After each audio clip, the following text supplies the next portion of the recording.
Magsimula tayo sa ating kwento kung saan sumambulat sa harapan ng ating bida ang walang buhay na katawan ng giant python. At makikita ang isang item na nanggaling sa katawan ng giant python na kinuha ng ating bida. At nag-notify ang system sa ating bida, sabi pa nito kung dapat daw ba nila itong palitan ng breakthrough point sa pagkakataon na ito. Agad din naman sumang-ayon ang ating bida sa pag-exchange ng item upang maging breakthrough points. At nag-notify ang system na matagumpay daw nga na-exchange ang item sa breakthrough points at siya daw ay nakakuha ng 70,000. At dahil doon napabuntong hininga na lang ang ating bida dahil sa wakas daw naabot na niya ang 500,000 na puntos. At nag-notify ang system sa ating bida, sabi pa nito na pakiusap pumili ng breakthrough mula dito sa sumusunod na option. Ang una, Sword Intent Heaven Killing Sword Intent Way Scripture. Pangalawa, Sword Technique Lahat ng bagay ay huminto.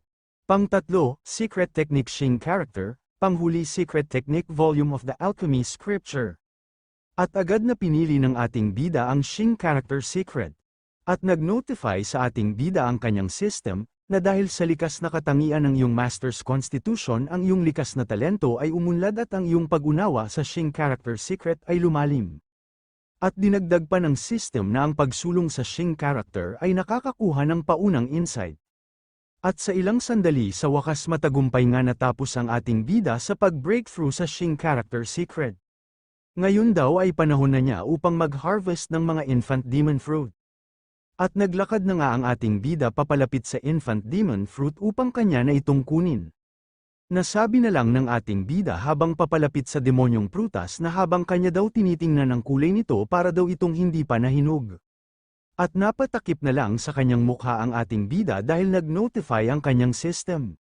Sabi pa ng system sa ating bida na ang kanya daw swerte ay masyadong mababa at ang kaluluwa ng sanggol na demonyong prutas ay hindi pa nag-matured. At dinagdag pa ng system sa wakas ay nagkaroon ka ng matinding pakikipaglaban sa higanteng giant python na yon. Ngunit sa hindi inaasahan ng sanggol na kaluluwa ng demonyong prutas ay hindi pa nahinog. Ito daw ay masyadong nakakalungkot, at mayroong biglang naisip ang ating bida at ito ay natawa sa kanyang mga binabalak. At kanyang sinabihan ang kanyang system na kung hindi pa daw ito nahinog ibig sabihin walang paraan upang kanya itong hawakan. Napamura na lang sa ating bida ang kanyang system, dahil daw nagkataon na pinaplano ng ating bida ang pagiging walang awa. At sabay tawang-tawa ang system dahil ang ating bida daw ay isang tunay na sinaunang demonyo. At lumipas na nga ang ilang oras at sumapit na ang gabi. Makikita ang ating bida na naglalakad sa gitna ng gubat. At mayroon itong pinupulot na mga herbs sa kanyang mga dinadaanan. At sa ilang sandali mayroong mga disciples ang biglang dumating sa kinaroroonan ng ating bida. At kanilang sinabihan ng ating bida na nandito din pala daw ito. At napalingon naman ang ating bida sa kanyang likod kung sino daw ba itong mga disciples na biglang dumating. At nagtanong ang isang disciple sa ating bida habang nakangiti, na kung mag-isa lang daw ba dito ang ating bida, at napasabi na lang ang ating bida sa kanyang sarili habang kanyang tinitingnan ng isang disciple na mayroong peking ngiti sa kanya. Na nandito lang naman daw itong mga disciples na ito upang patayin siya. At gumamit ng sound transmission ang disciple sa kanyang mga kasama. Saad pa niya na sugpuin daw nila muna ang layuning pumatay. Huwag daw nilang hayaan na mapansin sila ng ating bida. Dinagdag pa niya sa kanyang mga kasamang disciples na ang tao daw na ito ay masyadong mabilis. Kung susubukan daw niyang tumakas sa kanila, ang iilan daw sa kanila ay hindi siya mapipigilan. Hayaan daw muna nila siyang patatagin at hintayin ng iba na dumating at palibutan siya. Agad naman sumang-ayon ang kanyang mga kasama sa kanyang mga sinabi. At kanyang tinanong ang ating bida, kung ano daw ba ang ibig sabihin nito ngayon. Bakit daw siya hinahabol ng mga kapwa disciples upang patayin? Malaking kasalanan daw ang pumatay ng isang kapwa disciples nang walang ingat. Sabi naman ng ibang mga disciples sa ating bida marami pa daw ang humahabol sa kanya ngayon. At agad na lumapit ang isang babae na disciple sa ating bida at ito ay nagpapanggap na nagpapakita ng simpatsya sa kasalukuyang sitwasyon ng ating bida. Sabihin lang daw ng kanyang senior kung sino ang pasimuno sa balak na pagpatay sa kanya dahil nandito lang daw siya upang tumulong sa kanya. At napabuntong hininga na lang ang ating bida at kanyang sinabihan ang babae na hindi daw niya tiyak ang pagkakakilanlan. Ngunit isa lang daw ang natitiyak niya, Marami ang humahabol sa kanya. At agad na hinawakan ng babae ang kamay ng ating bida dahil paano na lang daw kaya kung sumama na lang siya sa kanilang grupo. Kung makatagpo daw ito ng mga kalaban na gustong pumatay sa kanya. Malaki daw ang kanilang may itulong sa kanya, saad naman ng ibang mga disciples na tama daw kapag nasa kanila daw siyang paligid ay walang maglalakas loob na magbuhat ng kamay sa kanya. Habang tinitingnan ng ating bida ang mga disciples sa kanyang harapan kanyang napagtanto na tunay daw na mga expert itong mga disciples na ito sa pagiging manloloko. At ito daw si junior sister ay mayroong kakayahan upang akitin ang mga kalalakihan. At gumamit ng sound transmission ng babaeng disciple sabi pa niya sa kanyang mga kasama na huwag daw silang lahat magpanik dahil ang tao daw na ito ay medyo loko-loko ngunit mayroong mabuting puso pagdating sa mga babae. Tawang-tawa naman ang mga hangal na mga disciples dahil daw nag-aalala pa rin siya sa kaligtasan nila nakakatuwa daw talaga dahil hindi niya alam ang mga humahabol sa kanya. Sabi naman ng isa pang lalaki na disciple na hindi naman daw nila siya masisisi dahil masyado naman daw talaga silang nakakakumbinsi. At nagsaad ang isang lalaking disciple sa ating bida na ang ating bida daw ay masyadong talentado na gawa pa daw niyang ma-break ang record ng ancient limits at balang araw daw ay magiging batong panulok ang kanilang senior Chu Ziyu sa buong Taisu Holy Land. Maaaring mamamatay silang lahat ngunit dapat daw maging ligtas ang kanilang senior Chu Ziyu. Dahil kapag namatay ang kanilang senior ay maaaring magdudulot ito ng malaking pagkalugi ng buong Holy Land. Sabi naman ng babae sa ating bida na dapat mananatili lang daw muna siya kasama sila. At tutulungan daw nila siya at nagsaad naman ng ating bida sa kanila na nalubos daw siyang naantig sa kanilang mga katwiran dahil doon pumapayag na daw siya sa kanilang mga minungkahi sa kanya. At agad na niyakap ng babae ang ating bida dahil hindi na daw niya kailangan sabihin ang mga yun silang lahat daw na mga disciples sa Holy Land ay isa ng pamilya. At makikita nga kiniskis ng babaeng disciple ang kanyang malaking pakwan sa balikat ng ating bida akala siguro niya na mahilig sa babae ang ating bida at doon siya nagkamali. At nagsalita na nga ang ating bida sa lahat, sabi pa niya na ito daw ngayon sa kanilang harapan ito ay isang inihaw na buong tupa na inihanda ng nakatatandang kapatid na si Chu Shaoran. Siya ay partikular na tumakbo para sa akin bago pumasok dito sa Secret Realm at dinagdag pa ng ating bida na kumakain lang daw siya ng mag-isa at hindi na daw niya natapos. Buti na lang daw ay nakilala niya silang lahat dito, dahil maaari na daw niya sana itong ilabas sa kanyang storage bag. Tuwang-tuwa naman ang ibang mga disciples at ang iba naman ay hindi makapaniwala na ibibigay lang ni Chu Ziyu ang ganoong pagkain. At sa ilang sandali makikita ang ating bida na masaya habang kanyang pinagsisilbihan ang mga disciples upang uminom ng alak habang kumakain sa gitna ng gubat. At pinakita ng ating bida sa mga disciples na pati din siya ay umiinom ng alak na kanilang iniinom. Dahil doon napaisip ang babae na disciple habang kanyang tinitingnan ng ating bida na uminom ng alak na para daw walang lason itong alak na kanyang iniinom ngayon. At nagsalita ang isang lalaki na disciple sa ating bida na maganda daw itong alak. At tawang sabi naman ng ating bida na tama daw dahil masarap daw ito na alak na nanggaling sa kanyang master. Lihim daw niya itong kinuha sa kanya, at dinagdag pa ng ating bida na uminom lang daw ito at kumain ng binti ng tupa at iba pang mga karne kasama siya. At makikita ang lahat ng mga disciples na kanilang sinabihan ng ating bida na ang sarap daw nitong mga karne na kanyang mga dala. At naubos na nga ang mga karne na hinain sa kanila ng ating bida. At naging seryoso ang ating bida na kanyang sinabihan ang lahat na makinig daw muna silang lahat sa kanyang sasabihin. Nagsalita naman ang isang lalaki na disciple na sabihin lang daw niya ang kanyang gustong sabihin sa kanila. At nagtanong na nga ang ating bida sa kanila na si Xiao Feng at si Jianling yun daw ba ay nagbigay sa kanila ng maraming mga benepisyo at naghanda ng anumang paraan upang patayin lang siya. Nagulat naman ang babae na disciple at ang mga lalaki naman na disciples ay naging seryoso ang kanilang mukha matapos nilang marinig ang mga sinabi sa kanila ng ating bida. Saad naman ng lalaki na disciple sa ating bida habang naghahanda na ng kanyang sandata kung kailan daw ba niya nalaman ang lahat. Sabi naman ng ating bida na syempre noon pang lumitaw sila. At walang sinayang na oras ang lalaki na disciple agad niyang sinugod ang ating bida habang hindi pa natapos magsalita ang ating bida. At ginamit na nga ng ating bida ang kanyang Xing character technique upang turuan ng magandang leksyon ang mga hangal na mga disciples. At nang tumama na ang atake ng mayabang na disciple ay madali lang ito naiwasan ng ating bida. At makikita sa kanilang harapan ng malaking pinsala dulot ng pag-atake. At seryosong sinabihan ng ating bida ang mga hangal na mga disciples sa kanyang harapan na maaari din daw nilang tingnan ang loob ng kanilang sariling purple mansion, ang Divine Bridge. Napasigaw na lang ang mga disciples dahil nilason daw sila ng ating bida gamit ang alak na kanilang iniinom kanina. Tawang sabi naman ng ating bida sa kanila na ang kanya daw lason ay walang kasamang alak. At nag-notify ang system sa ating bida at ito ay tawang-tawa dahil siya daw ay masyadong natawa dahil ang kanila daw lason ay ganap na tunay at walang anumang bakas ng alak. At sabi ng ating bida na gusto pa ba daw nilang mabuhay, bibigyan daw nila sila ng isa pang pagkakataon. Nagtanong naman ang isang lalaki na disciple na mayroong hawak na hammer kung ano daw ba ang kanilang gustong gawin para sa kanya. At mayroong hinagis ang ating bida sa babaeng disciple na isang bagay. Sabi pa ng ating bida sa babae na disciple na sundin lamang ang tagubili na ibinigay sa itaas, mayroong 10 antidote pill sa bote ng gamot na magpapanatili na ligtas siya sa loob ng 3 araw. At dagdag pa ng ating bida sa babae na pagkatapos daw niya na makumpleto ang mga gawain, kanya daw siyang i-detoxify. Nagtanong naman ang babae sa ating bida na paano daw sila na makakasiguro na gawin niya na i-detoxify siya pagkatapos matapos ang mga gawain. At tinaas ng ating bida ang kanyang kamay at ito ay nangangako sa kanila nga nanunumpa daw siya sa ngalan ng kanyang master. Siya daw na si Chu Ziyu ay kapag hindi tinupad ang kanyang mga binitawan na mga salita, naway sumpain daw ng makalangit na mga prinsipyo ang cultivation ng kanyang master at pigilan ang anumang pag-unlad sa kanyang cultivation.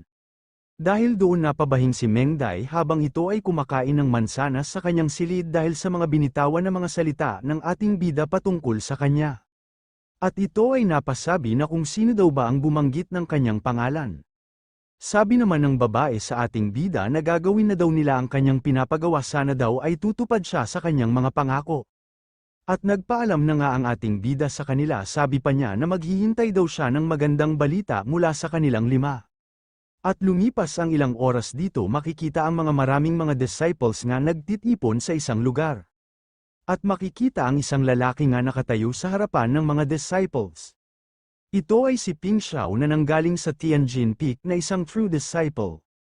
At ito ay mayroong kinakausap na mga disciple sa kanyang harapan.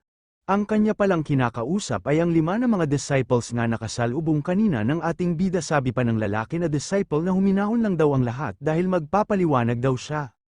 Ilang oras na daw ang nakalipas na kasalubong nila si Chu Ziyu sa lugar na ito at nang kanila itong nakita, agad itong tumakbo ng sobrang bilis dahil doon hindi na nila magawang mahuli ang tao na yon. At nagtanong naman si Ping Xiao na kung bakit naman daw nila sila pinatawag sa lugar na ito. At mayroong inabot ang isang lalaki na disciple, ito ay ang ibinigay sa kanila kanina ng ating bida. Sabi pa niya na noong si Chu Ziyu daw ay tumakas, aksidente daw niyang nahulog itong bagay na kanyang hawak-hawak ngayon. Nagtanong naman si Ping Xiao na kung ano naman daw yang bagay na yan. Saad naman ng lalaki na disciple na itong bagay daw na ito ay isang mapa kung saan matatagpuan ang tamang lokasyon ng rare na soul infant demon fruit na lumalaki dito sa kanilang mundo. Ang demon fruit daw na ito ay nabubuhay dito sa gitna ng itaas ng bundok. Hindi naman makapaniwala si Ping Xiao sa kanyang mga nalaman dahil ang spiritual essence ng immortal na item daw na ito na ang demon fruit ay talagang nandito. At nagtanong sa kanila si Ping Xiao na kung bakit daw sila hindi pumunta doon at palitan ang soul transformation demon fruit para sa kanilang sarili. At hindi daw siya naniniwala na mayroon silang magandang pakay, ano daw ba talaga ang kanilang intensyon at kung ano daw ba talaga ang kanilang binabalak. Sabi naman ng lalaki na disciple na ang kapaligiran para sa paglaki ng pagbabagong anyo ng kaluluwa ng demon fruit ay lubhang mapanganib. Kung lahat daw silang 5 ay pupunta doon, ito daw ay parang pagpunta sa kanilang kamatayan. At dinagdag pa niya na kinakailangan daw nila ang kanyang tulong kung makuha daw niya ang demon fruit. Napakabuti kung mabibigyan daw niya ang bawat isa sa kanilang 5 na bahagi ng kanilang tagumpay, at ibinigay na nga niya ang mapa kay Ping Xiao, at sabi pa ni Ping Xiao na pumapayag daw siya sa kanilang kasunduan, at dinagdag pa niya na ang mapa na ito ay nakuha mula kay Chu Ziyu. Hindi maganda kung mauuna siya sa kanila, dadalhin daw niya ang mga tao upang mangolekta ng prutas ng demonyo. At sa kanyang isip-isip na itong si Chen Mafan daw ay parang bata pa rin na gustong mag-effort sila at gusto din ng dagdag na share. Gaano daw ba ito ka-delusional? At lumipas ang ilang oras, makikita ang ating bida nga nagmamasid kung sino daw ba ang mga disciples nga nagtipon-tipon dito sa lugar na ito. Sabi pa niya na marami-rami na daw ang mga tao ang mga dumating. At sabi na lang ng mga disciples habang papalapit na sa demon fruit na hinaharangan daw ng mga ambon na ito ang divine consciousness kaya huwag daw silang masyadong maghiwa-hiwalay. Nakangiti naman nga nagsalita ang isang babae na huwag daw mag-alala ang mga senior brother. At makikita ang divine consciousness demon fruit na ito ay nagpapalabas ng mga maraming madilim na mga enerhiya. Habang ang mga disciples naman ay tuloy-tuloy pa rin sa kanilang pag-abante upang kanila nang pitasin ang demon fruit nga nasa kanila ng harapan at ang iba naman ay tuwang-tuwa dahil sa wakas daw mapapasakamay na nila ang isang napaka-rare na item na ito. Kanila daw itong ibebenta at magkakaroon na daw sila ng napakaraming divine yuan stones. At makikita naman ang isang lalaki na halos tumalon na sa sobrang saya dahil sa wakas daw magiging mayaman na siya. At nagsalita sa lahat si Ping Xiao na maghintay daw sila sandali dahil ang kulay daw ng demon fruit ay hindi tama dahil hindi pa daw ito ganap nga na hinog. Dahil mayroon daw siyang nakitang ilustrasyon ng mature na sanggol ng isang demon fruit doon sa ancient text, ang mature na demon fruit ay nagpapakita ng pulang dugo at naglalabas ng sagradong aura. Kung sila daw ay kumonsumo ng isang hindi pa hinog na bunga ng demon fruit ito ay matatalo ng enerhiya ng yin at haantong sila sa kamatayan. Nagsaad naman ng isang babae na disciple na kung ano na ba daw ang kanilang dapat na gawin dahil ang oras daw nila sa salamin ng mga demonyo ay limitado lang at hindi daw nila nais na ito ay natural na mahinog. Paano na lang kaya kung alisin daw muna nila ito at alamin ang natitira sa ibang pagkakataon? At sa ilang sandali makikita ang tinatapakan ng babae na disciple na mayroong mga lason na kumakalat. At nagtataka si Ping Xiao kung ano daw ba itong mga maitim na mga enerhiya nga humalo sa hangin. At bigla napatakip na lang ng kanyang ilong ang isang babae. Sabay sigaw sa kanyang mga kasamahan na ito daw ngayon ay isang illusion array paano daw ito nangyari. At ang lalaki naman kanina ay napasigaw na lang dahil hindi na kinaya ng kanyang katawan ang epekto ng hangin na bumabalot sa kanilang paligid. Ang babae naman nga nakatingin sa kanyang kasama ay pinapawisan habang ito ay takot na takot. At biglang sinakal ng lalaki ang babae dahil ito daw ang dahilan kung bakit humantong ang kanyang ina sa pagkamatay. Maya-maya makikita ang mga disciples nga nagpatayan dahil sa epekto ng illusion array na hinanda ng ating bida sa kanila. Si Ping Xiao naman ay kanyang sinigawan ang kanyang mga kasamahan na hindi na daw ito tama at magsitigil na daw silang lahat. Ang ibang mga disciples naman ay makikita na nawalan na ng buhay. At ang demon fruit naman ay kanyang inabsorb ang mga kaluluwa ng mga walang buhay na katawan ng mga disciples sa kanyang paligid. At lumipas ang kalahating oras dito makikita na mayroong isang tao nga naglalakad sa gitna ng mga walang buhay na katawan ng mga disciples. Ito pala ay ang ating bida at nasabi na lang niya sa kanyang sarili na hindi daw niya inaasahan na ang demon fruit ay mag-mature sa pamamagitan ng pag-absorb ng life force ng mga disciples na wala ng buhay. Ito daw ngayon ay nangangailangan pa ng ilang mga life force upang ganap na mag-mature. Hayaan daw muna niya ito dito ng ilang araw at titingnan na lang daw niya ito sa susunod kung mayroon bang pagbabago. Dahil masyadong mapanganib daw sa lugar na ito kailangan daw muna niyang umalis at doon na siya magpasya kung ano ang kanyang dapat na gawin sa demonyong prutas na ito. At lumipas na nga ang 2 araw, makikita ang isang disciple na babae nga nagtanong sa kanyang kasama na kung ano daw ba ang mga nangyari dito sa bundok dahil napansin daw niya na sobrang tahimik ano na daw ba ang nangyari sa kanilang mga kasama at ang iba pa. Saad naman ng kanyang kasama na ang kaluluwa ng sanggol na demonyong prutas ay talagang hindi isang bagay na maaaring makuha ng isang ordinaryong tao. Buti na lang daw at hindi nila sila nasundan paakyat doon sa bundok. Ayon naman ng babae na ngunit hindi daw nila matagumpay nga nakuha ang demonyong prutas tutulungan pa ba daw sila ni Chu Ziyu na i-detoxify. At nagulat silang 5 dahil nagsalita sa kanila ang ating bida. Sabi pa sa kanila ng ating bida na kung bakit daw hindi sila sumama paakyat doon sa bundok. Saad naman ng lalaki na disciple sa ating bida na nagpadala na kami ng mga tao sa bundok para mangolekta ng demonyong prutas ayon sa iyong tagubilin. At dinagdag pa niya na kahit daw hindi nila nagawang sumama upang pitasin ng demonyong prutas. Gagawin din daw nila ang kanilang makakaya upang makuha ang demonyong prutas na yun, sana daw ay tulungan sila ni Chu Ziyu na i-detoxify sila.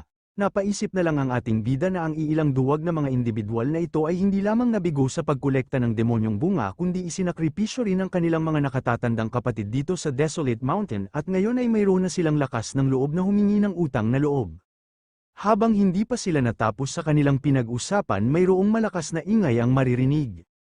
Ito ay papalapit kung saan sila naroroon, at naging seryoso ang mukha ng ating bida nang kanya itong naramdaman dahil ito daw ay isang demonic aura. At agad nagtanong ang ating bida sa mga disciples nga nagdala daw ba sila ng demonic aura sa lugar na ito. Ang mga disciples ay nagsabi habang takot na hindi daw wala daw silang koneksyon sa mga demon clan. Maya-maya sumambulat ang maraming mga demonyo na nanlilisik ang kanilang mga mata habang papasugod kung saan ang kinaroroonan ng ating bida. Habang ang ating bida naman ay nakatayo lang at kanyang tinitingnan ang mga halimaw na papasugod sa kanya. At ang mga disciples naman ay takot at hindi makapaniwala sa kanilang nakikita. Sigaw pa ng isang halimaw sa kanyang mga kasama na nakakita na naman daw sila ng iilang tao, patayin daw nila silang lahat. At ito ay tawang-tawa dahil para daw ito sa kanilang tribo at para sa kanilang kalayaan.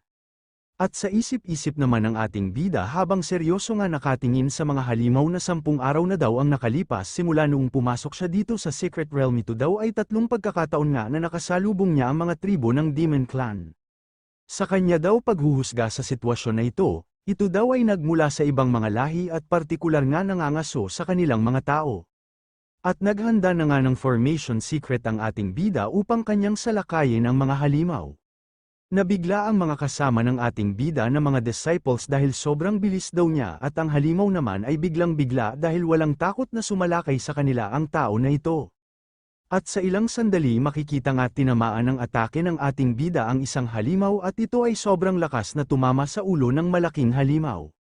Napanganga na lang ang mga demonyo sa kanilang nakikita dahil ang combat strength daw ng tao na ito ay medyo napaka-overwhelming para sa ilan sa kanila. At sa ilang sandali makikita ang dambuhalang halimaw na sinasakyan ng demonyo ay nakahandusay na sa isang tabi. Habang ang ating bida naman ay kanyang tinutukan ng kanyang espada ang isang demonyo. At kanya itong sinabihan na magsalita daw ito bakit daw ang kanilang grupong mga demonyo ay nagpakita sa lugar na ito. Ayon naman ng demonyo na hindi daw siya magsasalita. At galit na sabi naman ng ating bida sa demonyo kung hindi daw siya magsasalita kanya daw siyang pahihirapan at hindi daw siya titigil hanggang ito ay magsalita sa kanya. Dahil sa mga banta ng ating bida sa demonyo ito ay lubos nga natakot at kanyang sinabihan ng ating bida nga magsasalita na daw siya. Ang orihinal daw ay pinigilan sila sa mapanglo na kaharian ng demonyo ng Taisu Emperor ng Dao at sila ay nakatanggap ng mga utos mula sa isang daigdig na demonyo na tambangan daw ang ating bida sa lugar na ito. Napaisip naman ng ating bida na ang Transcendent Demon Realm pala, tila daw ay mapanlinlang ang Desolate Demon Realm na ito. Pus isiniwalat ng demonyo sa ating bida ang kanilang totoong pakay ay agad niya itong pinatay nang wala man lang pag-alinlangan. Dahil doon walang nagawa ang ibang mga kasamahan ng demonyo kung hindi tingnan na lang ang kanilang kasamahan na nakabulagta sa lupa katabi ang kanyang sinasakyan na halimaw. Nasabi na lang ng isang demonyo habang napanganga na totoo daw ba itong mga nangyayari ngayon na ang kanilang brother Neo ay natapos lang sa ganitong sitwasyon. At agad na sinabihan ng ating bida ang disciple na babae na ang mga natitira daw na mga maliliit na demonyo ay mayroong pagnanasa sa kanya, gamitin lang daw niya ang kanyang kakayahan upang patunguhan sila. Ito daw ay hindi magiging mahirap sa kanya, tama ba? Sabi naman ng babae sa ating bida na tulungan daw muna niya sila na i-detoxify ang kanyang nilagay na lason sa kanilang mga katawan. At agad na hinagis ng ating bida ang gamot sa kanilang lason at sabay sabi sa kanila na siya daw ay si Chu Ziyu ay hindi umaatres sa kanyang mga pangako. At agad itong nagpaalam sa kanilang 5, sabi pa niya sa kanilang lahat na siya daw ay si Chu Ziyu ay ililigtas muna ang kanyang sariling buhay kung kaya sila na daw ang bahala sa lahat at dinagdag pa niya na good luck daw sa kanilang lahat. Tuwang-tuwa naman ang mga demonyo dahil sa pag-alis ng ating bida sa lugar. Sabi pa ng isa na umalis na daw ang pinakamalakas sa kanilang mga tao at ito daw ang mga natira ay mayroon pang mga lason sa kani-kanilang mga katawan, pagkakataon na daw nila ito upang patayin itong mga natitira. At dito makikita ang mga demonyo na kanilang pinapalibutan ang 5 mga disciples at ito ay nakangiti habang nanlilisik ang kanilang mga mata. Napasabi na lang ang 5 mga disciples na hindi daw maganda itong kanilang sitwasyon ngayon. At sa ilang sandali makikita ang babae na disciple na napasigaw habang hinawakan ng demonyo ang kanyang 2 kamay at ang demonyo naman ay tuwang-tuwa dahil kanya daw munang tuhugin itong babae na ito bago niya ito patayin dahil sobrang ganda daw ng babae na ito. Sayang naman daw kung hindi niya ito tikman muna bago patayin. Habang lumilipad ang ating bida sakay-sakay sa kanyang flying boat, kanyang nasabi na kinakailangan daw niya ng 2 araw bago ang demonyong prutas na iyon ay ganap na mag-matured. Ano daw ba muna ang kanyang dapat na gagawin sa 2 araw na paghihintay para mahinog ang demonyong prutas? At sa ibaba ng bundok naman kung saan ang kinaroroonan ng ating bida ay makikita si Yefan nga tuwang-tuwa dahil na daw yung lugar na kanyang hinahanap. At napatingin naman ang ating bida sa kinaroroonan ni Yefan dahil pamilyar daw ang tunog na kanyang naririnig ngayon, at sa labas ng kuweba maririnig ang malakas na boses ni Yefan na tuwang-tuwa dahil natagpuan na daw niya itong treasure trove of the Demon Quasi ng Demon Emperor. Ang kuweba pala na ito ay tinatawag na ang outside of the melting cave. Si Yefan naman ay tawang-tawa habang kanyang tinitingnan ang kanyang hawak-hawak na mapa dahil nakarating na daw siya sa kanyang kayamanan. Dahil daw sa mga ganitong sitwasyon kung kaya binansagan siya na isang protagonist. Ang kanya daw swerte ay isang kahanga-hanga, samantalang wala naman kaalam-alam si Yefan nga nakikinig sa kanya ang ating bida sa likod ng bato at ito ay nakangiti na halos umabot na sa kanyang tainga dahil sa kanyang mga nalaman. At agad na tumakbo ng mabilis ang ating bida papasok sa kuweba, maging si Yefan ay hindi niya naramdaman na dumaan na pala ang ating bida sa kanyang harapan dahil sa labis na bilis nito. At sa isip-isip naman ang ating bida na nagpapasalamat daw siya kay Yefan at mauna na daw siya sa loob upang mag-scout sa landas ng kuweba. Nagulat naman si Yefan at ito ay napalingon dahil ano daw ba itong kanyang nararamdaman sa kanyang paligid. Samantala sa loob ng melting cave ay nakapasok na sa kailaliman nito ang ating bida at ito ay napahinto dahil sobrang dami daw ng mga crystal sa loob ng kuweba na ito. At kanyang nilagay sa kanyang maliit na lalagyan ang iilang patak ng banal na tubig galing sa itaas ng kuweba. Dahil itong versatile stone milk daw ay malaki din ang presyo, ang pagkolekta daw nito ay kikita siya ng maliit na fur tones. At mas lalong natuwa ang ating bida nang nakakita siya ng mga mystery grade, earth grade at heaven grade, dahil hindi daw niya dapat na masayang itong mga top grade na ito, at nag-notify ang kanyang system dahil ang kanya daw luck ay nadaragdagan ng mga puntos. At lumipas ang 1 minuto, napasabi ang ating bida na sa wakas daw ay natapos na siya sa pagkolekta ng mga top grade na mga herbs, at ang kanya daw luck ay tumaas, maaring ang dahilan daw nito ay kanyang naharangan ang kapalaran ni Yefan. At nag-notify ang system ng ating bida at ito ay tawang-tawa dahil tama daw ang ating bida dahil kanya daw na-absorb ang luck sa kabilang party. Kung hindi sa kanyang pagharang kay Yefan, nakuha sana ang mga kayamanang ito at tiyak na pumailan lang sa langit. Tuwang-tuwa naman ang ating bida habang kanyang tinitingnan ang kanyang mga nakuha na mga kayamanan, dahil 1,000 daw ng mga halaman ng Earth Spirit Herbs at 100 na mga halaman ng Heaven Grade Herbs at 11 halaman ng Immortal Grade Spirit Herbs at ang 3 daw dito ay ang Jade Bottle ng 1,000 taon na Stone Milk, kapag ibebenta daw ang mga item na ito kahit ang mga baboy ay kukunin agad ito. At napatingin ang ating bida sa kanyang unahan dahil mayroon siyang isang item na nakita. Dahil itong item daw na ito ay kanyang nasisiguro na ito ang pinakamahalagang kayamanan na tinatago sa lugar na ito. At nang lumapit na ang ating bida sa kayamanan na kanyang nakita, laking gulat niya dahil may isang dambuhalang ahas na kanyang nakita sa harapan nito. Ang nilalang na ito ay umabot na sa tuktok ng otherworldly realm. Nasabi na lang ng ating bida habang kanyang tinitingnan ng malaking ahas sa kanyang harapan na hindi daw niya inaasahan na mayroong puting ahas na umabot na sa peak stage ng otherworldly realm na matatagpuan sa lugar na ito. Tila ang malaking ahas ang may pananagutan sa pagbabantay sa mga kayamanan, ngunit hindi daw niya dapat i-trigger ang mekanismo. At nang kukunin na sana ng ating bida ang kayamanan na binabantayan ng malaking puting ahas, bahagya siyang napahinto dahil biglang gumuho ang lugar na kanyang kinatatayuan. At nang paglingon niya sa kanyang likod, nakita niya si Yefan na kanyang natapakan ang mekanismo nga nakakalat sa mga sahig sa lugar. Tawang sabi pa ni Yefan sa ating bida na isa na naman daw itong pagkakataon na muli na naman silang nagkita sa lugar na ito. Dahil nagkataon din daw nga nadiskubre niya itong lugar na ito dahil sa paghahanap ng mga kayamanan katulad ng kanyang senior Chu Ziyu. At mas lalong nilagyan ng bigat ni Yefan ang mekanismo nga kanyang natapakan habang ito ay walang kaalam-alam. Napasigaw na lang ang ating bida dahil ang tao daw na ito ay kanyang na-triggered ang mekanismo ng malaking ahas. At dahil doon nagising ang malaking ahas nga nakabantay sa lugar at ang ating bida naman at si Yefan ay nakatingin sa nagising na malaking ahas sa kanilang harapan. At agad itong umatungal ng napakalakas sabay atake sa kanilang dalawa.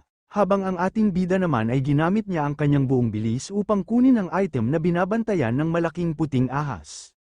At agad na tumakbo ng napakabilis ang ating bida papaalis sa lugar. Samantalang si Yefa naman ay naiwan at ito ay napanganga dahil sa kanya natuon ang pansin ng malaking puting ahas. At pinakita sa eksena ang mga elder at pick leader ng Taisu Holy Ground na nag-cultivate sa isang lugar. At biglang sumigaw sa kanila ang isang matandang elder at ito ay mayroong masamang balita, sabi pa niya na isang bagay daw ang nakakatakot na nangyari. Dahil ang mga disciples token daw ng mga pumasok sa Demon's Secret Realm ay marami ang mga naglaho. Hindi naman makapaniwala si Meng Dai sa kanyang mga nalaman at agad niyang tinanong ang matandang elder na kung ilan daw ba lahat ang naglaho. Sabi naman ng matandang elder na 775 daw lahat-lahat ang biglang nawala. At agad na nilapitan ni Meng Dai ang matandang elder at may halong labis na pag-alala at kanya itong tinanong kung naglaho din daw ba ang token ng kanyang disciple. Sabi naman ng matanda na ang token daw ng kanyang disciple ay hindi kasama sa mga nawala. Sabi naman ni Meng Dai na mayroon daw malaking insidente ang nangyari doon sa loob ng Secret Realm at maraming mga disciples ang namatay, hindi pa daw ito nangyari sa mga nakalipas na taon. At sa isip-isip ni Meng Dai na kung bakit daw siya labis nag-alala sa kanyang manyakol na disciple dapat daw maging masaya siya kapag napatay ang kanyang disciple. Sabi naman ni Tai Suzy sa lahat na huwag daw silang mag-alala dahil gagamit daw siya ng illusory eye upang tingnan kung ano ang totoong mga nangyari doon sa loob ng Demon's Secret Realm. At makikita na nga na gumamit na ng spell si Tai Suzy upang tingnan ang totoong mga nangyari sa loob ng Demon's Secret Realm. Sa loob ng Demon's Secret Realm makikita ang mga illusory eye na ginamit ni Tai Suzy nga nakakalat sa buong bundok ng Demon's Secret Realm upang kanilang tingnan kung ano daw ba ang totoong mga nangyari sa loob. Agad din naman nakita ng ibang mga disciples ang illusory eye ni Tai Suzy, at nasabi ng dalawang disciple na ang bagay daw na yun ay ginagamit upang mag-observe sa Demon's Secret Realm galing doon sa labas. Ang mga demonyong mga halimaw naman ay napatingin sa kanilang itaas, dahil ang mga tao daw ba ay aatake na sa kanila. Ayaw pa daw niyang mamatay dito sa lugar na ito. Samantala nakita naman ng illusory eye ang leader ng mga demonyo nga nakatayo sa itaas ng bundok at kanyang pinangunahan ang kanyang mga alagad na mga demonyo dito sa Demon Race Main Stronghold. Tawang sabi naman ng leader ng mga demonyo habang kanyang tinitingnan ng illusory eye na huwag daw silang lahat mag-alala dahil wala daw pwede na makaatake sa kanila dito sa Demon's Secret Realm maging ang Saint King, at dinagdag pa niya na ang pwede lang daw magawa ng mga tao ay manood galing sa labas. Ang nilalang na ito ay tinatawag na Magic Shark na umabot na sa peak ng Otherworldly Realm. Ang mga tao daw sa labas ay manunood lang upang maging saksi kung paano nila uubusin ang mga disciples na pumasok dito sa Demon's Secret Realm. At sinigaw niya sa lahat na kanyang nasasakupan ng mga demonyo na simulan na daw nila ang pangangaso ng mga tao upang patayin. Ayon pa sa kanya habang hawak-hawak ang isang precious mirror na para sa kapakanan daw ng pag-alis sa kaharian na ito at para sa kapakanan ng pagbawi ng kanilang kalayaang pasulong, at ang mahalagang salamin daw na ito ay maaari daw talagang makaramdam ng isang bagay-bagay, ang kalahati daw ng salamin ay lumitaw kung makuha niya ang isa pang kalahati at kanyang pagsamahin ang mga ito at pagkatapos ay makakalusot na daw siya sa kaharian ng Dao Palace. At sa Taiso Square makikita ang mga disciples at ang mga elders nga nanunood sa pamamagitan ng illusory eye ni Tai Suzy. Nasambit na lang nila habang nanunood na ang mga demon clan daw ay talagang nagrebelde sa loob ng Demon's Secret Realm. Nasabi na lang ng isang babae na disciple habang nanunood na kung paano daw naabot ng demonyo na iyon ang pinnacle ng Bardo Realm, wala na daw itong hangganan doon sa loob ng Demon's Secret Realm. Nagtanong naman si Meng Dai kay Tai Suzy, na sa ilalim daw ng control ng mga banal na Panginoon dapat ba daw nila na maagang i-activate ang teleportation portal sa lihim na kaharian upang hayaan ang mga disciple na makabalik ng maaga. At sinabihan lang naman ni Tai Suzy kung ano daw ba ang problema sa kanya, masyado ba daw siyang nag-alala sa kanyang disciple doon sa loob ng Demon's Secret Realm. Si Meng Dai naman matapos kanyang narinig ang mga sinabi sa kanya ni Tai Suzy ay hindi na alam kung ano ang kanyang dapat na isasagot sa mga sinabi sa kanya. At inis na kanyang sinabihan si Tai Suzy na hindi naman daw siya nag-alala sa kanyang disciple bagkus nag-alala siya sa ibang mga disciples. Ayon naman ni Tai Suzy kay Meng Dai na huwag daw itong mag-alala dahil may inayos na daw siya sa loob ng 2 araw. Dahil ang portal ng teleportasyon ay makakakonekta na sa lihim na daanan ng kaharian. Sabi naman ni Elder Mufeiyan na kung hindi daw makakatagal ng 2 araw ang mga disciples ay talagang ito ay nakakadismaya. Makikita naman sa mukha ni Meng Dai na masyadong nag-alala sa ating bida at nagtataka daw siya kung nasaan na ang kanyang disciple at kung ano na daw ang ginagawa niya doon sa loob ng Demon's Secret Realm. At biglang nagbago ang kanyang iniisip dahil mas mainam daw na lamunin na lang ang kanyang manyakol na disciple ng isang demonic beast.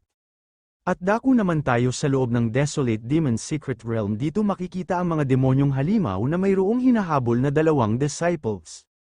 Ang kanila palang hinahabol ay si Suruzu, isang direct disciple ng Yunfeng Peak, at kanyang buhat-buhat ang isa niyang kasama na malubhang nasugatan sa biglaan na pag-atake sa kanila ng mga demonyo. At makikita naman ang ating bida nga nakatingin kay Suruzu sa itaas ng puno habang ito ay hinahabol ng mga halimaw. Nasabi na lang ng ating bida sa kanyang sarili na kung hahayaan daw niya ang isang tao na mamatay nang hindi nailigtas sa ilalim ng titig ng makalangit na mata ay masisira daw ang kanyang mga plano upang maging kandidato sa pagiging isang Holy Son. At pinalabas na nga ng ating bida ang kanyang espada upang kanyang tulungan si Suruzu at isa pa niyang kasama. At sa kanyang isip-isip na ituring na lang daw ng 2 disciples na ito na sila ay maswerte. At tumalon na nga ang ating bida sa tabi ng 2 upang kanyang harangan ang mga humahabol na mga halimaw sa kanila. Nagulat naman si Suruzu dahil bakit daw ito nandito itong tao na ito. At kanyang napagtanto na ito daw pala ang disciple na si Chu Ziyu. Sabi naman ng ating bida kay Suruzu na hayaan na lang daw niya siya na lang ang magresolba sa kanilang mga problema. Nasabi na lang ni Suruzu habang hindi pa rin makapaniwala na tinulungan siya ng ating bida, na narinig daw niya sa mga sabi-sabi na itong tao daw na ito na si Chu Ziyu ay kanyang na-break ang record ng Taisu Divine Tower. Ngunit ang kanya daw pinagtataka ay nasa peak lang ng Wheel of the Sea Realm si Chu Ziyu, habang ang mga pinakamahinang angka naman ng mga demonyo ay umabot na sa peak ng Divine Bridge Realm. At umatake na nga ang ating bida sa mga demonyo nang wala man lang halong pag-alinlangan, at si Suruzu naman ay nagtataka kung bakit walang halong pagkabahala si Chu Ziyu. At sa isip-isip naman ng ating bida na hindi daw siya matatalo ng mga grupong ito na mga demonyo. Naglalakad lang sila patungo sa kanilang kamatayan. Sinigawan ni Suruzu ang ating bida na huwag daw ipagpatuloy ni Chu Ziyu ang kanyang binabalak dahil masasawi lang siya kapag kanyang inatake ang mga demonyo ng sabay-sabay. Ngunit nanlaki ang mga mata ni Suruzu at hindi makapaniwala sa kanyang nakikita sa kanyang harapan. Dahil pala ang mga demonyo ay madali lang pinagtataga ng ating bida gamit ang kanyang espada nang wala man lang kahirap-hirap. Makikita naman ang ating bida na hindi man lang pinapawisan sa pagpatay ng mga demonyo ng sabay-sabay. Matapos ay maangas nga nakatayo ang ating bida sa harapan ng mga demonyo na wala ng mga buhay sa kanyang harapan. Nasabi na lang ni Suruzu sa kanyang sarili habang natulala, na ang combat power daw ni Senior Chu Ziyu ay sobrang lakas. Kahit daw nasabihin na siya ang reincarnation ng isang demon god, ngunit ito pa rin ay pangmamalabis. Agad naman nagtanong ang ating bida kay Suruzu kung ayos lang daw ba ito. Agad naman nagpasalamat si Suruzu sa ating bida sa kanyang pag-rescue sa kanila. Siya daw ay lubos nga nagpapasalamat sa kanya. At mayroong nilabas na isang gamot ang ating bida sa kanyang kamay, ito ay ang Earth Essence Divine Reishi. Sabi pa ng ating bida kay Suruzu na siya daw ay masyadong nasugatan kung kaya kunin daw niya itong gamot upang gumaling na ang kanilang mga sugat. Gulat na gulat naman si Suruzu habang kanyang tinitingnan ang ibibigay sa kanya ng ating bida. Ayon pa sa kanya huwag daw itong magsalita ng ganito dahil ang mahalagang gamot na ito ay napakahalaga, ito daw ay hindi niya matatanggap. At sambit naman ng ating bida sa kanya na mangyaring huwag maging magalang sa sitwasyon na ito. Ang mapanghimagsik na angka ng demonyo ay kritikal ngayon kung hindi mo mabilis nagagaling ang iyong mga sugat maaaring may malaking panganib kung hindi mo iniisip ang iyong sarili at least yung isipin ang iyong kapatid na babae. At kung anuman ibalik mo na lang ang gamot na ito kapag makalabas na sila sa lugar na ito. Dahil doon tinanggap na ni Suruzu ang ibinigay na gamot ng ating bida at kanyang sinabihan ang ating bida na lubos daw siyang nagpapasalamat dahil dito, at sisiguruhin daw niya na mababayaran niya siya kapag nakaligtas siya dito sa Demon's Secret Realm.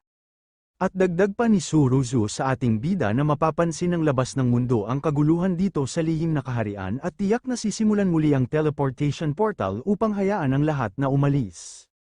Ang aking junior sister ay kahit na uminom siya ng gamot ngayon ay magtatagal pa rin upang ganap na gumaling siya, Mas mabuti daw na pumunta na lang sila sa teleportation square at doon hintayin ang portal na mag-restart. At tanong pa niya sa ating bida na kung gusto daw ba niya na sumama sa kanila papunta doon. Saad naman ng ating bida kay Suruzu na hindi daw siya sasama sa kanila dahil mayroon pa daw siyang mahalagang bagay na pupuntahan kung kaya dito na daw sila maghihiwalay ngayon. At sa isip-isip naman ng ating bida habang kanyang tinitingnan ang kanyang item na stone mirror, na ang kalahati daw na piraso ng stone mirror na kanyang hawak-hawak ngayon ay mas lalong umaalingaw-ngaw. Upang maging ligtas siya ipinapayo niya sa kanyang sarili na alisin niya ang kaluluwang sanggol na demonyong prutas at maghintay ng pagkakataon na mapahusay ang kanyang cultivation sa lalong madaling panahon. Sa labas naman sa Taisu Holy Ground makikita ang mga disciples at ang mga elders nga masyadong humahanga sa kabayanihan ng ating bida, saad pa nila na si Chu Ziyu daw ay kahanga-hanga dahil walang kahirap-hirap na kanyang pinatay ang isang grupo ng mga demonyo, at mayroon pa daw itong nilabas sa kanyang kamay na isang Earth Essence Divine Medicine at kanya lang ibinigay, yun daw ay nakakainggit. Ang mga babae naman na mga disciples na nanunood sa kabaitan ng ating bida ay kinikilig dahil sa tingin daw nila na si Senior Brother Chu Ziyu at si Senior Sister Suruzu ay mayroong malalim na relasyon, sila daw ay bagay sa isa't isa. Nagsalita naman si Tai Zuzi at ito ay natuwa dahil si Chu Ziyu daw ay mabait at talentado. Ang kanya daw pagganap sa lihim na kaharian ay kahanga-hanga. Si Meng Dai naman ay nabigla sa labis na papuri ni Tai Zuzi sa kanyang minamahal na disciple.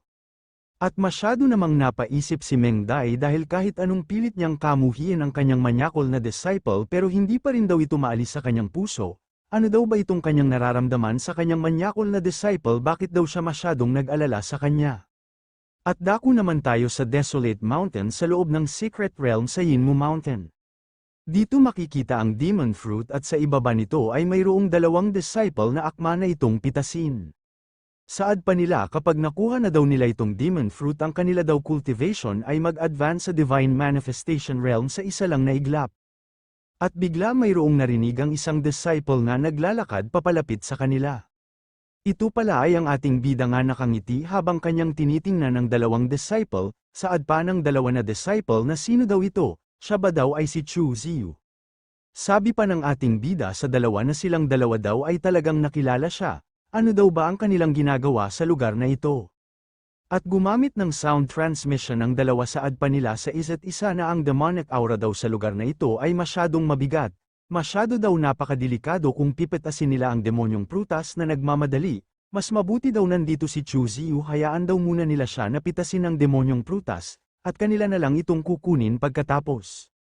Sumagot naman ng isang hangal na disciple na maganda daw na idea ang kanyang naisip matapos daw pitasin ni Chu Ziyu ang demonyong prutas, sabay-sabay daw nila itong atakihin, malabo daw na manalo ang isa laban sa dalawa, at nagsalita na nga ang isang hangal na disciple sa ating bida, sabi niya sa ating bida na nakakasiguro daw siya nga alam ni Chu Ziyu ang patungkol sa demonyong prutas dahil ang prutas daw na ito ay hindi kapani-pani walang halaga.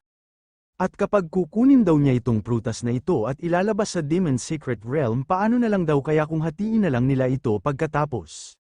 Sumagot naman ang ating bida sa minungkahi sa kanya ng isang hangal na wala daw silang karapatan na makihati sa kanya sa demonyong prutas. Nagalit naman ang dalawang disciple sa mga sinabi sa kanila ng ating bida at kanila itong sinabihan na huwag daw niya silang piliti na gumawa ng aksyon laban sa kanya at sumunod na lang daw ito sa kanilang mga minungkahi sa kanila at baka maligtas pa nila ang kanyang buhay. At saad pa ng kasama niya na disciple na huwag na daw sila magsayang ng oras sa tao na ito, maghahanda daw siya ng tatlong mga simbolo na formation upang itrap itong tao na ito upang hindi makatakas sa kanila. Saad pa ng dalawa sa ating bida habang papasugod na sa kanya na nasa antas lang daw siya ng Will Sea Realm, paano daw niya sila matatalo nang siya lang mag-isa? Wala naman pakialam ang ating bida sa mga pinagsasabi sa kanya bagkus nakatayo lang ito habang kanyang hinihintay ang atake ng dalawa. At pinakawalan na nga ng isang disciple ang kanyang atake na tinatawag na Four Symbols Imprisonment Formation upang hindi na makatakas ang ating bida, at ang ating bida naman ay hindi man lang gumalaw sa kanyang kinatatayuan. Matapos mailagay ng isang disciple ang kanyang formation, agad naman sumugod ang isa pang disciple sa ating bida galing sa likod, samantalang ang ating bida naman ay naghahanda na upang kanyang ipalabas ang kanyang sandata. At nasa kamay na nga ng ating bida ang kanyang espada, at mabilis niya inatake ang isang disciple na sumugod sa kanya ng walang kahirap-hirap, Hindi naman makapaniwala ang mayabang na disciple sa bilis ng ating bida, napanganga na lang ang isa niyang kasama na disciple dahil madali lang pinatay ng ating bida ang kanyang kasama, habang ang ating bida naman ay seryoso nga nakatingin sa kanya dahil siya na daw ang kanyang isusunod sa kanyang kasama na disciple. At biglang lumitaw ang ating bida sa harapan ng isa pang mayabang na disciple at kanya itong sinaksak ng kanyang espada sa katawan, at sabay na sinabihan ng ating bida na kung mayroon pa daw itong isa pang buhay huwag na daw itong gumalaw bilang isang kaaway bagkus magpakabait na lang daw ito. At sa ilang sandali makikita ang ating bida nga nakalutang sa itaas at kanyang tinitingnan ang dalawang disciples na dahan-dahan na bumagsak pa ibaba sa tabi ng kinaroroonan ng demonyong prutas. Dahil doon inabsorb ng demonyong prutas ang life force ng dalawang disciple upang ito ay ganap na mahinog. At pinitas na nga ng ating bida ang demonyong prutas at makikita ito sa kanyang kamay na ito ay ganap nga na hinog. Nasabi na lang ng ating bida sa kanyang sarili habang kanyang tinitingnan ang puno ng demonyong prutas na talaga daw palang mahirap makuha ang demonyong prutas na ito. Nagtataka daw siya kung kailan na naman magkaroon ng bunga ang demon fruit na ito. Tawang sabi naman ng system sa ating bida na pagkatapos daw ay hayaan ng subordinate na ito na ipaalam sa host. Ayon pa sa system na sa kasamaang palad, magkakaroon ng higit pang kaluluwang hitsura ng mga demonyong prutas sa lihim na lugar na ito sa hinaharap, ang host ay talagang nararapat na maging isang natural na antagonist dahil nagawa niyang putulin ang mga ugat at nakatanggap ng gantimpala na 500 breakthrough points. At nagtanong ang system sa ating bida na handa na ba daw ito upang mag-breakthrough patungo sa 10th level of the Wheel C, bahagya naman napaisip ang ating bida kung ano ang kanyang dapat na gawin, saad naman ng system sa ating bida na mayroon daw siyang mabuti at masamang balita na ipaalala sa host, sumagot naman ang ating bida na sabihin daw ng system kung ano ang mga balita na yun. Naging seryoso naman ang ating bida habang kanyang tiningnan ang kanyang system, dahil sinabi ng kanyang system sa kanya na sa panahon daw ng kanyang pag-breakthrough patungo sa extreme realm, siya daw ay haharap sa Thunder Tribulation. Dahil sa mga nalaman ng ating bida ay nanggagalaiti ito sa galit at kanyang sinabihan ang kanyang system na kung hindi daw ba ito nagkakamali, dahil ang karaniwan daw ay hindi Thunder Tribulation para dito sa maliit na Holy Empress, paano nauna sa kanya ang tribulation na ito? Sabi naman ng system sa ating bida habang ito ay papaalis sa lugar na nakumpirma na ang subordinate na ito ay nasuri ng kabuuang 3 trilyong beses. At ang posibilidad na ang host ay nahaharap sa Thunder Tribulation ay 99.99999%, marahil daw nito ay ang kaharian ng host ay masyadong makapangyarihan, at dinagdag pa ng system na sa anumang kaso mangyaring bigyang pansin ng host kung maaari mong tiisin ito ikaw ay magiging mas malakas ngunit kung hindi mo ito makakayanan maaring mamamatay ang host. At naglakad na nga ang ating bida sa gubat ng Ancient Tree Forest at napaisip siya na tama daw ba ito. Habang papalapit daw siya ay mas lumalakas ang pagbabago-bago ng Stone Mirror, ang kalahati ng Stone Mirror ay dapat malapit ng lumitaw sa kanya. At biglang naging seryoso ang ating bida dahil mayroon siyang nakita sa unahan, dahil pala nakita niya ang mga maraming mga demonyo na papasugod na kung saan siya naruroon. Samantalang makikita naman ang leader ng mga demonyo na sumalakay, ay tuwang-tuwa dahil ang reaction daw ng Stone Mirror na kanyang hawak-hawak ngayon ay mas lalong nag-react, sa tingin daw niya nandito lang sa malapit ang may hawak sa kalahati ng Stone Mirror na ito. Napamura na lang ang ating bida habang ito ay nakatago sa malaking puno, dahil nagkataon daw nga napalibutan siya ng mga Demon Clan, ang reaction daw ng Stone Mirror ay mas lalong naging malakas, sa tingin daw niya isa sa mga demonyong ito ang may hawak sa kalahati ng Stone Mirror. Nagtanong naman ang ating bida sa kanyang system na talaga daw ba nahaharap siya sa Thunder Tribulation, sumagot naman ng system na oo, ganap at tiyak na tiyak. Dahil doon makikita ang ating bida na mayroong ngiting tagumpay dahil mayroon siyang magandang naisip na plano. At sa ilang sandali makikita ang ating bida nga nakarating na sa Transmission Plaza kung saan nagtipon-tipon ng mga disciples sa pagbubukas ng portal upang makaalis sila sa Demon Secret Realm.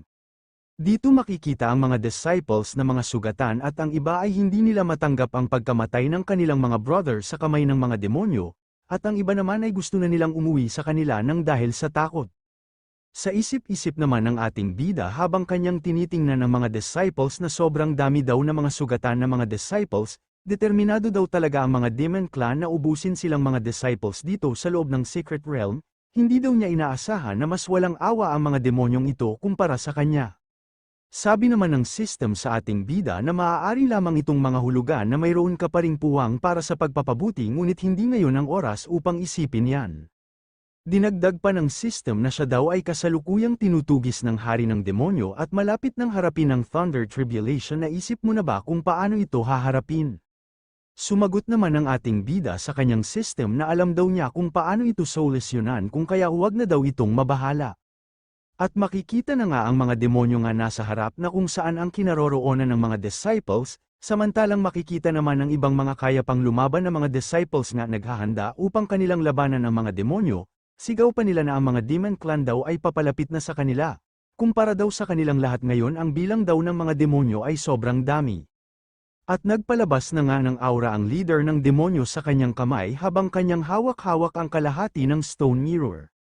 Napasigaw na lang ang mga disciples habang kanilang tinitingnan ang aura ng leader ng mga demonyo, na ito daw ay nasa antas na ng isang late stage of the other shore realm, wala daw silang kalaban-laban sa demonyong ito, sabi naman ng iba pang disciples na kaya daw hatiin ng demonyo na ito ang Emperor Formation at maaring ang salamin daw na hawak-hawak ng demonyo ay isang imperial artifact.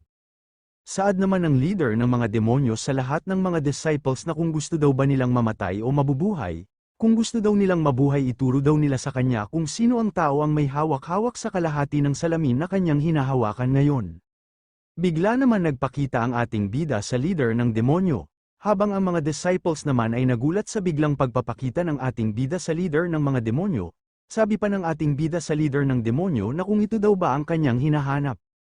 Sa plaza naman sa Taiso Square makikita ang mga maraming mga disciples at mga elders nga nakasaksi sa ginawang asal ng ating bida sa loob ng Demon Secret Realm.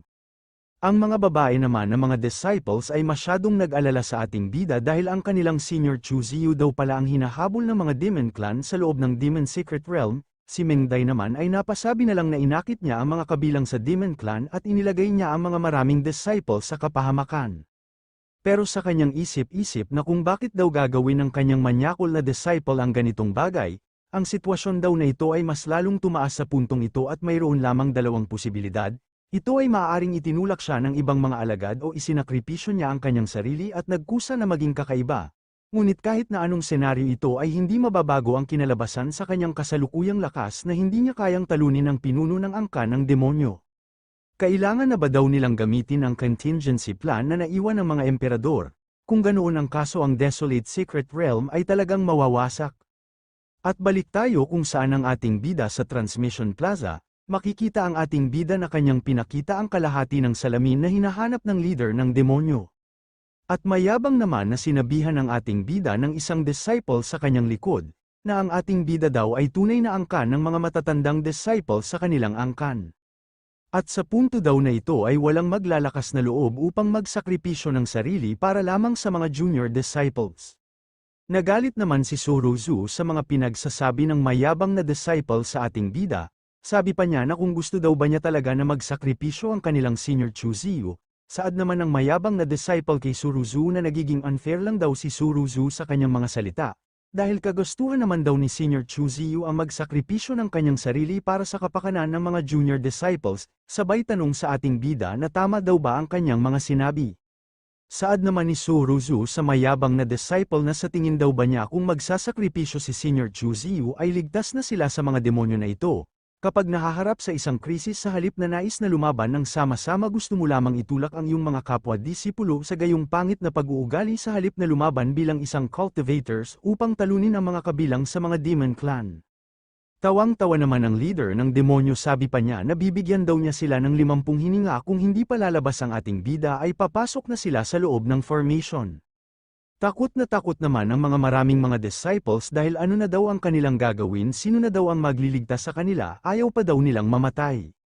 Sabi naman ng isa pang disciple habang nagmamakaawa sa ating bida, napakiusap daw iligtas niya sila, huwag daw siyang maaring walang puso lumabas na daw ito patungo sa mga demon clan.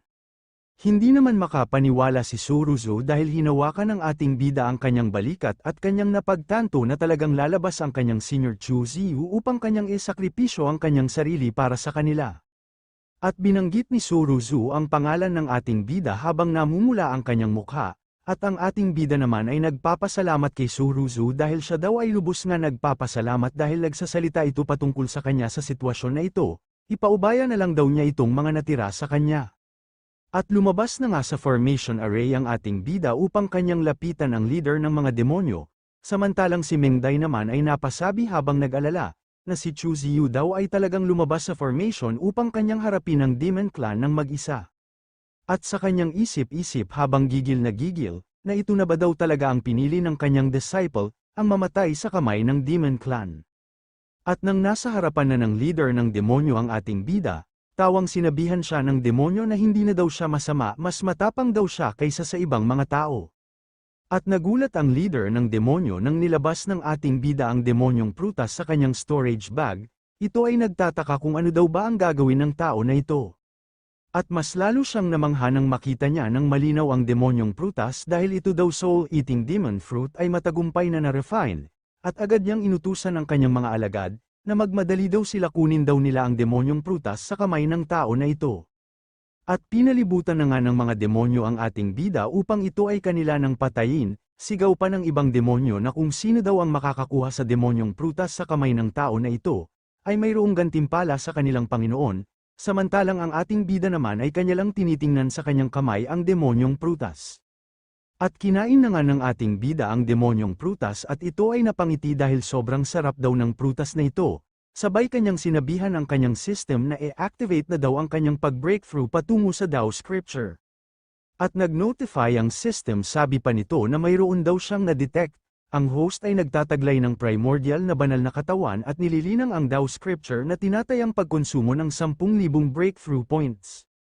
At dinagdag pa ng system na ang pag-breakthrough ay matagumpay, ang 10,000 points ay na-consume. Ayon pa sa system sa ating bida na ang kanya daw primordial holy body ay dumaan sa transformation. At ang kanya daw cultivation ay naabot ang pinnacle of the Will Sea Realm, siya ay nag-ascend patungo sa 9th level of the Divine Bridge, at malapit na harapin ng host ang baptism ng Thunder Tribulation, pakiusap sa host ihanda ang iyong sarili. At makikita na nga ang buong kalangitan ay kumukulog ang kidlat, hudyat natatama na ang Thunder Tribulation kung saan naroroon ang ating bida. Samantalang ang mga demonyo naman ay sumalakay na sa ating bida ng sabay-sabay, habang makikita naman sa itaas ng ating bida ang kanyang malaking imahe upang siya ay matagumpay na makasurvive sa Thunder Tribulation. Sigaw pa ng ating bida sa mga demonyo habang naghahanda, natikman daw nila itong Thunder Tribulation combo na tatama na sa kanila. At sa ilang sandali naging parang langgam ang mga demonyo nang dahil sa lakas ng Thunder Tribulation na tumama sa kanila at ang karamihan sa kanila ay tumilapon sa malayo. At nang humopa na ang Thunder Tribulation agad na inatake ng leader na demonyo ang ating bida galing sa likod. At takot naman ang sisiw nga nasa kamay ng ating bida dahil ano daw ba itong nangyayari sa lugar na ito. Agad din naman pinalabas ng ating bida ang kanyang espada upang kanya depensahan ang atake ng demonyo sa kanya. At matagumpay naman na nadepensahan ng ating bida ang ginawang atake sa kanya ng demonyo, habang ang demonyo naman ay hindi makapaniwala dahil nawasak lang ang kanyang sandata sa ginawang counter-attack sa kanya ng ating bida. Maging ang sisiw nakakapisa pa lang dahil sa Thunder Tribulation ay hindi makapaniwala sa lakas ng ating bida, napasigaw na lang ito na sobrang lakas daw ng tao na ito. At mas lalong nanggigil ang demonyo sa ating bida at ito ay sumigaw ng napakalakas habang papasugod sa ating bida kahit wala na itong espada. At bigla makikita sa kanyang katawan na ito ay hiniwa na ng ating bida nang hindi man lang niya naramdaman. Samantalang ang ating bida naman ay nasa likod na ng demonyo at ito ay nakatayo matapos niyang hiwain ang katawan ng mayabang na leader ng mga demonyo. Gulat na gulat naman ang mga disciple at ito ay hindi makapaniwala sa kanilang nakikita, at napasigaw na lang sila na si Senior Chu Ziyu daw ay tunay na kamangha-mangha, at ang iba naman ay napasabi na tinalo daw niya ang grupo ng mga demonyo nang siya lang mag-isa. Naalala daw nila na ang leader sa mga demonyo ay nasa tuktok ng shore stage pero wala man lang itong nagawa kay Chu Ziyu. At sa Taiso Square manghang-mangha sa ating bida ang mga nanunood na mga disciples at mga elders, dahil si Chu Ziyu daw ay kanyang ginamit ang Thunder Tribulation upang lipunin ang mga kabilang sa Demon Clan. Ang dalawang bibot naman ay hindi pa rin makapaniwala sa ginawa ng ating bida, at napasabi ang nakaasul na babae na hindi pa daw sila nakakita ng ganoon na kakilakilabot na kidlat paano daw yun nangyari, ang isa naman ay kanyang sinabi na si Chu Ziyu daw ay nasa antas lang ng The Sea of Consciousness stage. Paano daw napamahalaan ni Chu Ziyu ang kanyang paggalaw sa malakas na kidlat?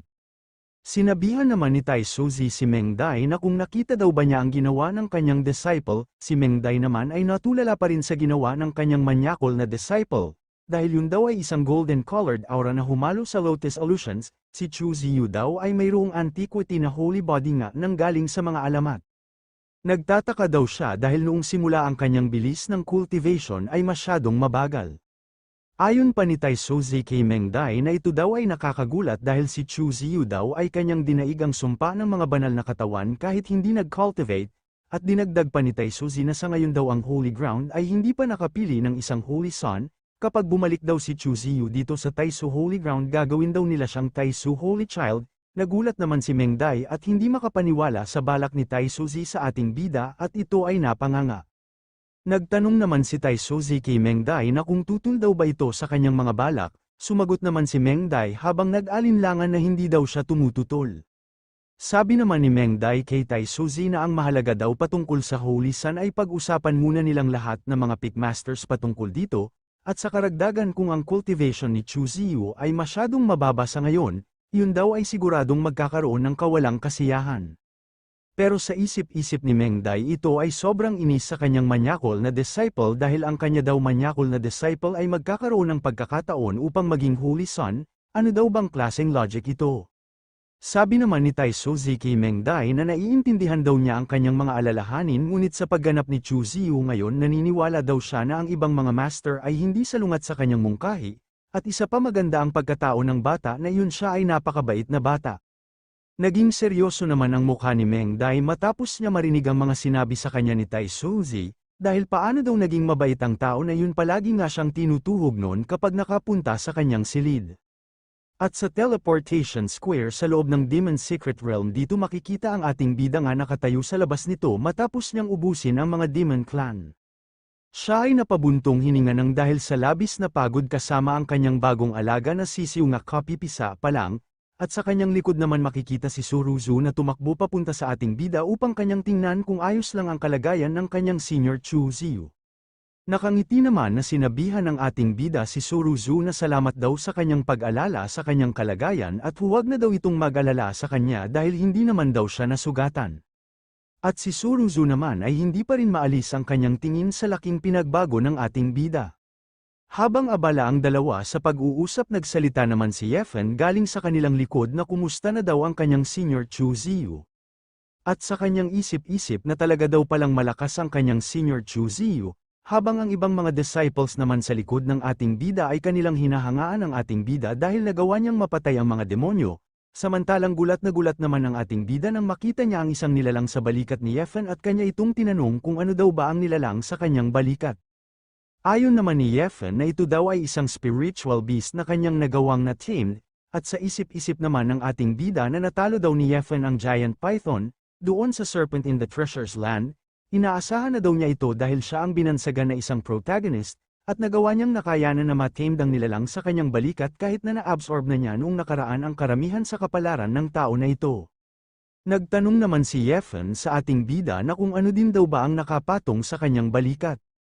Nakangiti naman na sinabi ng ating bida kay Yefen na ang pangalan daw nitong nilalang sa kanyang balikat ay si Ji Tai Mei.